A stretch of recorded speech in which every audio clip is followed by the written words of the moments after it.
5 কার্যদিবসের মধ্যে দাবি পূরণের আশ্বাসে সড়ক ছেড়েছেন চাকরিচ্যুত সশস্ত্র বাহিনীর সদস্যরা।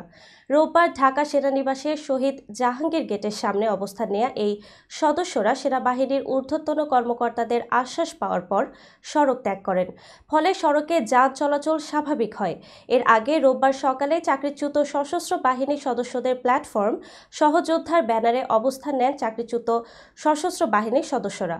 সকাল 11টার দিকে বিক্ষোভকারীদের সামরিক বাহিনী সংস্কার চলছে, সাময়িক অসুবিধার জন্য দুঃখিত শীর্ষক ব্যানার প্রদর্শন করে জাহাঙ্গীর গেটের বিপরীত সড়কে দাঁড়িয়ে উই ওয়ান্ট জাস্টিস সহ বিভিন্ন স্লোগান দিতে দেখা গেছে।